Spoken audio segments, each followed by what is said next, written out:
Today is the last day or topic of our series, Always Enough. And dito po sa series natin, we're talking about the journey of the Israelites. From that journey of not enough, kung saan nagutom sila in wilderness, they received, and then in the next journey, which is, ito yung pinag-usapan natin last week, just enough, they received daily provisions. Today, we want to talk about the more than enough. Right? Maybe yung iba, parang nakatingin sa akin, sino yan? Ako po si Jake, by the way. Alright, nakalimutan ko magpakilala. Ako po si Jake, one of the staff here dito sa Victory Parañaque. Okay, kung nakagano kayo, pakitanggal na po yung kunot ng noo. Alright, I'm Jake. So anyways, alright. So that's the topic na pinag-uusapan natin in the past week. And today, we want to talk about the season of more than enough. So I have a question for all of you. Pwede bang tayo muna tayo? Let's all stand on our feet. Find a partner. And I think let's give a minute or two. Let's ask this question to that person next to you or a person na hindi natin kakilala or someone we don't know. Let's ask this question. What is a life of more than enough for you? Right?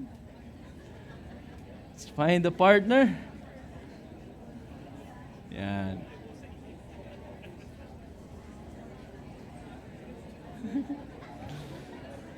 Dagdagan nyo na ng konting paliwanag.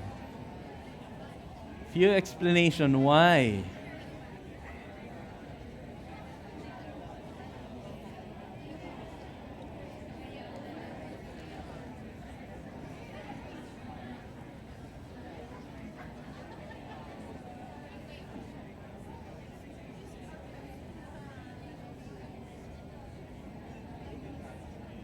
Alright?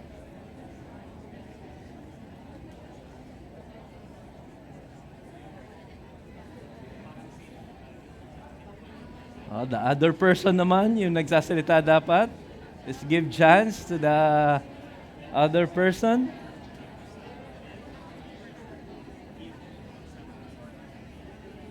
What is a life of more than enough? Wow. All right.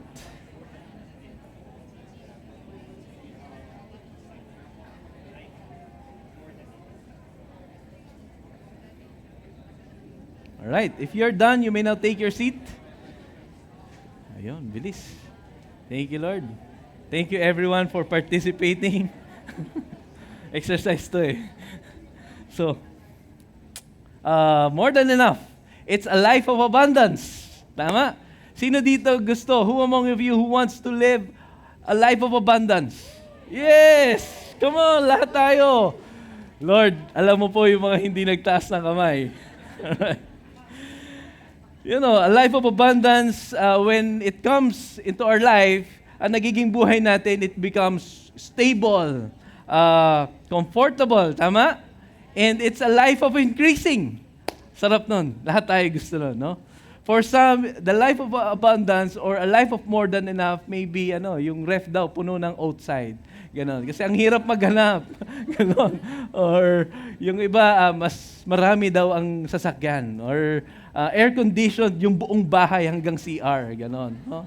So, but on the serious note, for many of us, more than enough is like a life that is having a financial freedom. Wala nang utang, wala nang naghahabol, wala nang nangangatok or nag-email, alright? Or a successful business. Di ba? Kahit na nagkaroon ng pandemic or ngayon in the middle of crisis, hindi na shake. Di ba? Hindi ka na shake ng mga nangyayari sa paligid. But for some, it's the opportunities are knocking. Di ba? Hindi sila yung kumakatok, yung opportunities of work, of yung mga opportunities yung naghahanap sa mga tao. No, or influence. For some, it's the healthy body, or peaceful family. That's a life of abundance. And many of us, di ba kapag tinanong natin, sino dito yung gusto? Sa 9 a.m. kasi, kanina medyo ayaw nila nahihiya. Baka daw tricky question eh. Baka mali yung sagot. But to be honest, all of us, we want to have or to live in abundance. Right? And kung titingnan natin, if we will go back dun sa topics natin in the past 2 weeks, we can see there that it is God's intention for us to live abundantly. In Deuteronomy chapter 8, verse 1 and 7, makikita natin doon that the Lord wants us to live, multiply, and go and possess the land. That's His desire for His people. In verse 7, for the Lord your God is bringing you. Yun yung desire niya, to go and possess and to have and to live abundantly. Ang saya, no? And just like every season has a test, yung just enough, yung not enough, it's a test in lack, in hunger for the Israelites. And just enough, it's a season na tinetest sila with daily provision. Will you be contented with my provision? With my daily provision? Today, we want to talk about more than enough and the test of God that is inside that season of more than enough. Many times, a lot of people, gusto natin yung abundance. But there is a danger in life of abundance kapag yung mga puso natin, when our hearts is not aligned with God. At yan yung gusto nating aralin ngayon through the life of the Israelites. Gusto nating malaman at mag-reflect kung yung puso ba natin ay kaparehas ng puso nila. Or will we embrace yung warning ni Moses towards the Israelites as if tayo yung kinakausap ni Moses. Alright? To give us a background, dun sa text na binasa natin in Deuteronomy chapter 8, verse 11 to 17. Okay? Before that, no? Binanggit na natin last week, yung mga nakaraang linggo, no?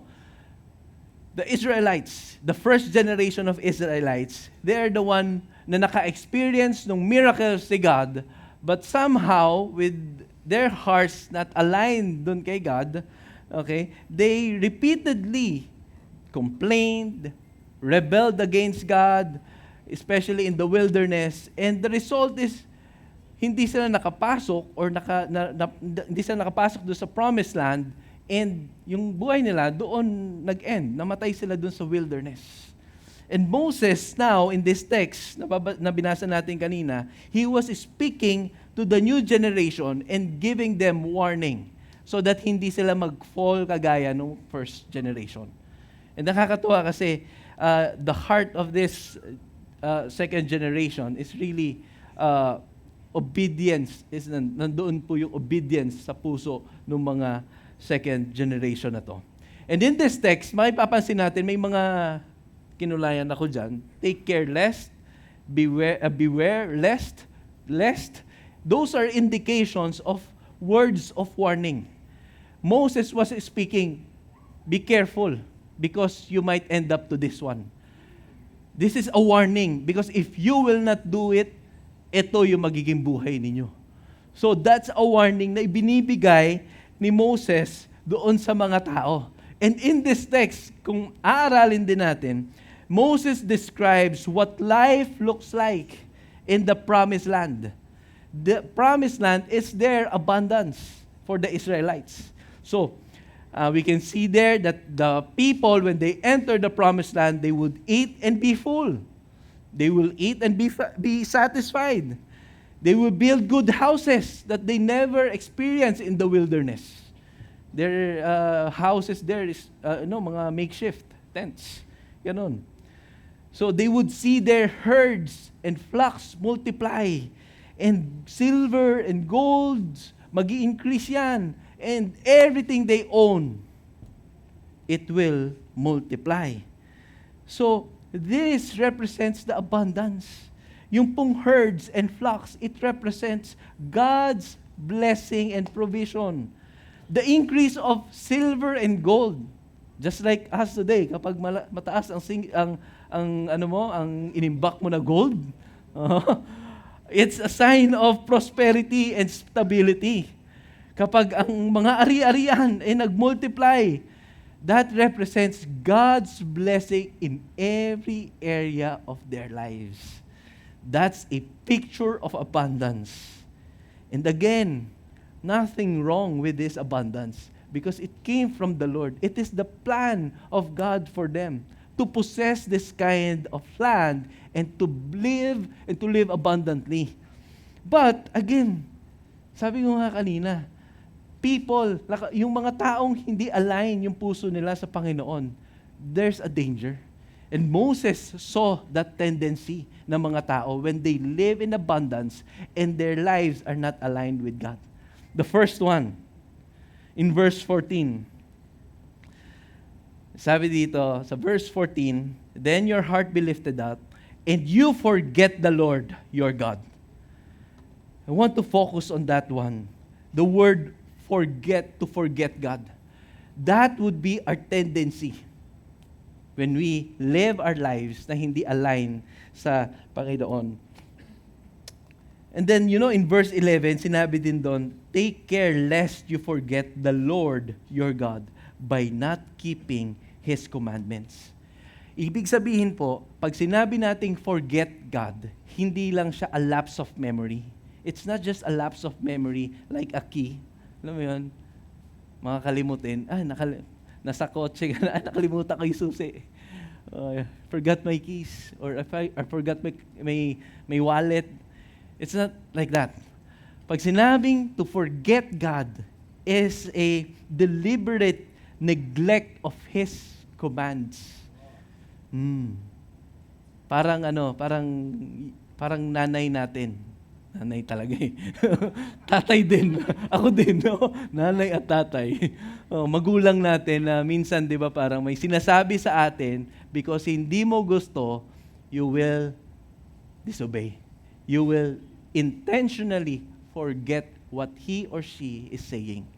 Naka-experience na ba kayo nun? Have you experienced that in your life? You don't want to apply yung sinasabi ng ibang tao sa buhay mo, so you intentionally forget and neglect the words that being spoken to you. That is what to forget is. Wow, bigat pala nito. Namdaman ko from you stretch yung mga ngiti dahil abundance. Biglang, ganun eh. So to forget means is to stop acknowledging the authority of God and the sovereignty of God and His provision in your life, in our lives. And to deliberately, again, paulit-ulit tayo kasi yun yung nangyayari dito. Deliberately neglecting His words, His commandments, and His laws. Again, if we will look back, the intention of God for His commands is to make their lives better, to have a better relationship for their protection, kasi nasa desert sila, and they don't know how to live as a nation, so the Lord established commands to help them. It's for their benefits. It's for their formation and for them to flourish. Pero dinisregard nila, dineglect. Kalungkot, ano? God was teaching Israel how to live as people of God. But yet, they disobeyed. They neglected them. So, hindi lang din siya basta mentally kinalimutan. Because when we say neglecting His commands, it means they were distancing themselves to their Father. They're distancing themselves to their God. It's like you isolating yourself to your friends. Ganon. That's what neglecting and forgetting God means. Hindi lang siya mental, but deeply, it's relational aspect towards their God. And even in our time, nangyayari yan. Naalala nga namin ni Dana, yung wife ko, we have a friend na kasama namin before sa small group. And we heard yung mga cry outs niya kay God, kung paano kami nag-pray together. Mga estudyante pa kami nun. Tapos nung nag-graduate kami ng college, kakasabay kaming nag-dream, ganyan. Alam ko yung pangarap niya, alam ko rin yung desires niya, alam ko rin yung iniiyak niya nung 8 months sila hindi makakuha ng trabaho. Tapos after that, We celebrated kasi after that 8 month, nagkaroon ng trabaho. Oo. So nag-celebrate, saya, thank you Lord. Tapos as the Lord increases yung breakthrough sa kanya, na-promote, kasabay ni Dana na-hire sa isang company. Si Dana, nandito siya, napopromote to. Grabe. Tapos kasabay din nun yung pag-decline ng kanyang faith. Hanggang sa hindi na namin makita. Sad to say. Up until now, we're still praying for that person. We're still connecting to him and praying na hopefully one of these days, magpakita sa amin at mag-join dito sa church or kung saan man siya dali ng Panginoon. That's a reality na nangyayari sa atin. Na kapag hindi tayo nag-pay attention doon sa mga sinasabi ng Panginoon, darating sa punto ng buhay natin na hindi makakalimutan kakalimutan mo o natin ang Panginoon. Sakit And after that, hindi pa doon natapos. Because sinabi din sa verse 14, I want to highlight yung, then your heart be lifted up. After all the blessings, after all the multiplications of possessions, of lahat ng ari-arian na minultiply ni God, then your heart be lifted up. Mukhang maganda pakinggan pag English. Sounds good, tama? Then your heart be lifted up. Pero kapag aralin natin yung text, kapag tinranslate din natin sa Tagalog, it's nagmamalaki. After all, bigyan ka ng blessings si God, tapos ikaw ngayon, nagmamalaki ka ngayon. In verse 17, sinabi pa dito, straightforward si Moses, sabi niya dyan sa verse 17, saan na ba yun? There, yan. Beware lest you say in your heart, my power and the might of my hand have gotten me this wealth. My power? My hand? Yung nagbigay sa kanya, yung sarili niya, di ba? Inako na niya, no? Grabe. So ako na lang ako kasi it's a reality for us people na pwedeng maging ganito po ang maging tendency natin if we disalign ourselves towards the Lord. Moses is warning the second generation about this mindset. A mindset, a belief na ini-embrace ng mga tao kapag nandoon sila sa abundance. It's a mindset that I built this. It's a mindset that this is because of my ability and my hard work alone. Alam niyo po yung the term, I am self-made. I am self-made. The reason why I'm here is because I, myself. Now, church, I believe the hard work, excellence, and yung giving the best of yours towards your work, towards your life, is good. That honors the Lord. But the pride happens when you disconnect your success, our success, and the blessings to God, to the grace of God sa buhay natin. When the time na sinabi na natin sa sarili ko, ako to Ako to. It's a form of idolatry. Hindi lang nila kinalimutan si God. They replaced God Himself with their own self. Idolatry, hindi lang po siya pag-bow down dun sa carved images. Idolatry is also placing our own self in the position na dapat si God yung nandoon. That is the kind of tendency of us people when we live in abundant life and tayo po hindi align sa puso ng Panginoon. And again, this is a warning. Hindi sinasabi ni Moses, ito ka. It's a warning for all of us because it's our tendency. So, the question is, Jake, tama na, ang bigat na. Ano ba? Paano ba? How do we prevent this abundance from making us proud and forget God? The answer is in verse 18. Sinabi dito sa verse 18, you shall remember the Lord your God, for it is He who gives you power to get wealth, that He may confirm His covenant that He swore to your fathers, as it is this day. The word, you shall remember the Lord. This is an antidote para sa pride and sa pag-forget natin kay God. Kapag Pinoy po yung nagbasa nito, ang iisipin niya lang, maalala ko lang si God, kung anong nagawa niya in the past. Wala namang masama din doon. Pero kulang. In the context of Israel, to remember is somehow different in our perspective. In their context, remember means to recall, to refresh yung pagkakakilanlan nila kay God, to remind themselves and to be mindful of who God is. In a deeper meaning, to remember is to bring into remembrance. Magkaroon ng fresh understanding who God is. And to celebrate His greatness, to confess the name of God in their lives, to extol, inaiaangat ang pangalan ng Panginoon, to make mention and to honor the Lord's name in every area of their lives. Sa panahon po natin, ang itsura nun, it's the worship. To remember for them is to worship the Lord in every area of their lives. So meaning to say, to remember the Lord in abundance is to worship the Lord in abundance.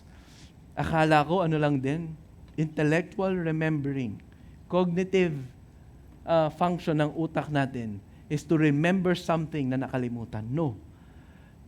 When we say it's a worship, it affects every area ng buhay po natin. We are remembering, we are worshiping the Lord.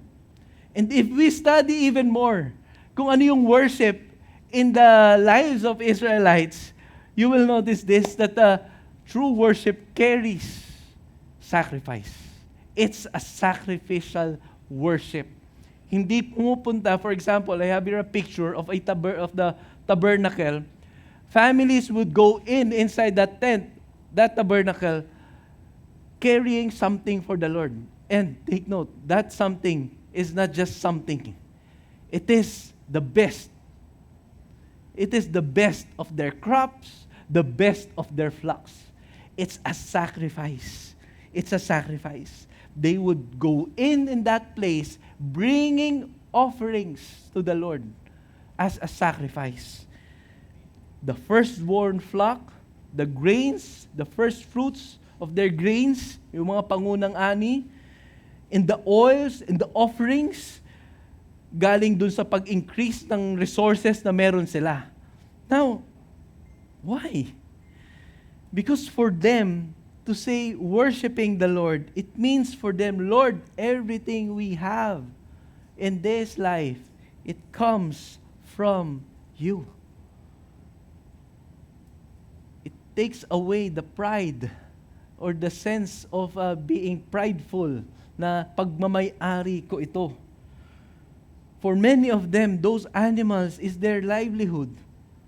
For some of them, yung grain na i-offer nila kay God, it's their provision. Not just daily. Not just pang isang araw. It means for months of provision. Or baka nga yung iba for years. That offering represented security for their family. Nakakuha niyo po yun? The sacrifice that they're giving to God is costly. It stings. Alam niyo po, parang, nawala sa akin to. Stings. That's the kind of sacrifice that they're giving as they worship the Lord in their abundance. That's why in 2 Samuel, sinabi po doon in chapter 24, verse 24, David understood this practice. Sinabi diyan, I will not offer burnt offering to the Lord my God that cost me nothing. Because for Him, true worship carries or requires sacrifice. This is important in the context of abundance na topic natin today. Because in abundance, it makes our mindset think that, alam niyo, we own everything. And kapag usapang sacrifice, ang iniisip ng tao in times of abundance, paano naman ako? Paano ako baka maubos yung abundant life na meron ako? Baka wala na ako the next day. Baka maubos. That's why I believe even si Moses understood this. In verse 18 din, Sinabi niya dito, he followed in this itong statement na to, for it is God who gives you power to get wealth. Moses is telling the people, yes, you worship the Lord, but at the same time, remember the Lord your God who gives you the ability, the power to have that abundant life. So whenever you think that mauubusan tayo, what about me, maaalala natin, oo nga pala, it is not myself yung nag-produce nung ganitong klaseng abundance. Provision ito ng Panginoon. And it resolves the issue, the tendency of a person to be prideful and to be forgetful kay God. Alam niyo kung bakit? Alam niyo, kapag, di ba pagka yung sacrifice or you gave something na somehow in your life walang pain na kasama. Walang, it stings, dapat pangbayad na yun ng ganito. But, Lord, ito para sa ito. The more that it is painful, the more you remember. The more na nagmamarka si God kung sino siya sa buhay natin. Because whenever we give sacrificially, we remember, Lord, ikaw yung magpo-provide dito kasi hindi ko alam paano mapapalitan itong ibibigay ko para sa kingdom mo. A life in abundance, we need to live it out sacrificially. So that the tendency of being prideful, the tendency of forgetting God, hindi mo talaga makakalimutan. Kapag nasaktan ka, di ba, parang ang sakit. Pero ito, pain out of joy. Pain out of may peace ka na hindi mo idol yung mga ari-arian na ibinigay sa atin ng Panginoon, no? So every time we give, every time we become generous to other people, every time that it stings na magbigay para sa mga tao, sa mga nangangailangan, we declare that, Lord, you are my source and not I myself. Lord, I trust you more than I trust everything na meron ako sa buhay ko. That is what we are saying when we live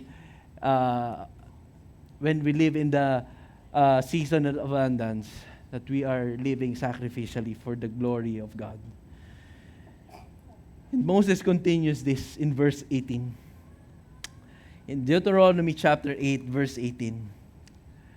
As you remember the Lord your God, for it is He who gives you the power to get wealth, another phrase, that He may confirm His covenant that He swore to your father. That word covenant, it tells us that the Lord, our God, the Lord, your God, makes, the Lord, our God, who makes covenant to His people. Yan yung ipinapaalala sa atin. Alalahanin mo na hindi lang siya nagbigay ng energy or power to produce wealth. He fulfills a covenant, a promise that He swore even way beyond more time. Ganon. Because the word covenant there, it points to His promise, to His covenant towards Abraham. Abraham is the forefather of Israelites. Para sa kanila yun, yung promise na ibinigay ni God. But for us, through faith, Abraham is our forefathers in faith. That promise, it extends also to us. And in Genesis 12, dito natin makikita yung covenant ni God towards Abraham. Sinabi dito ni God, I will make you a great nation and I will bless you and make your name great so that you will be a blessing. God says, I will bless you. I will make your name great so that you will be a blessing. The abundance in our lives, it has a purpose. The Lord gives us this abundance because He has a purpose dun sa mga bagay na ibinibigay sa atin ng Panginoon. That covenant blessings or those blessings na nare-receive natin from God, the intention ni God ay hindi mag-end dun sa tao niya. When God blesses us, hindi po ang intention ni God mag-end dyan. The intention of God is to make the provision overflow in your life and to flow to the people around you, so that other people will experience the goodness of God in their lives.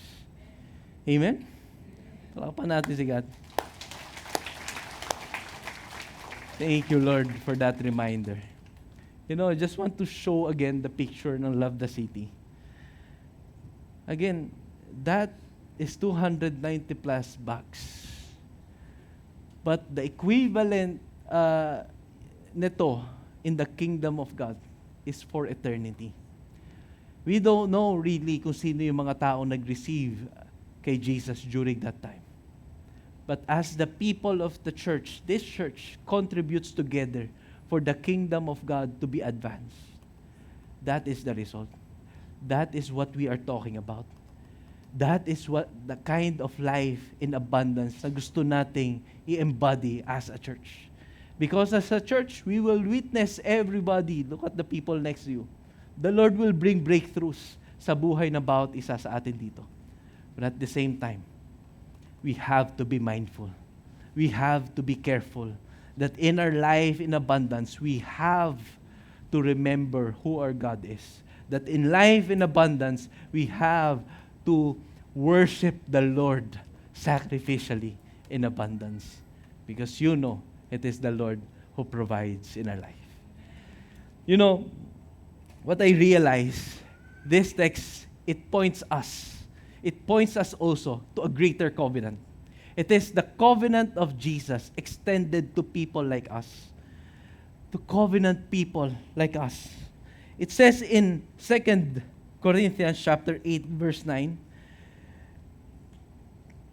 you know the generous grace of our Lord Jesus Christ, though He was rich, yet for your sakes He became poor, so that by His poverty, we, all of us, could make rich. That is what the covenant of Jesus Christ extending to all of us. We who are poor spiritually, God Himself, Jesus Christ Himself, sacrificed Himself for us to experience, to live spiritual abundance.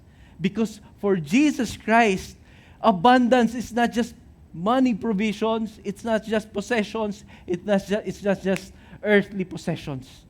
It's about you living abundantly. Yes, dito sa mundo, but at the same time spiritually.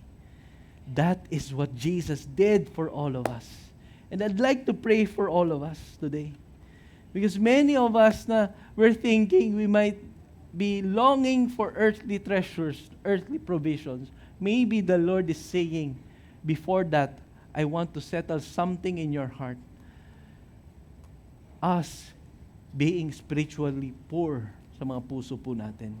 Because Jesus Christ Himself, that's ultimately naging resolve niya sa puso po nating lahat. Let's all pray.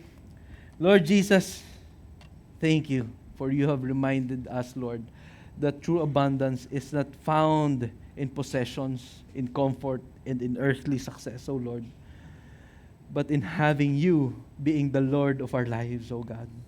And I pray, O God, that as we embrace you, O Jesus, sa buhay namin, Lord, I pray that we will be able to reflect this, to express it, to live it out to the people around us, O Lord, especially in our family, in our relatives, and at the same time to the people of Parañaque, O God.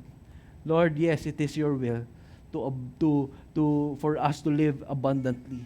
But I pray, God, that we will learn how to surrender our lives to you so that we will not forget you and we will not be prideful, O Lord. Lord, salamat, Panginoon. In Jesus' name we pray. Amen.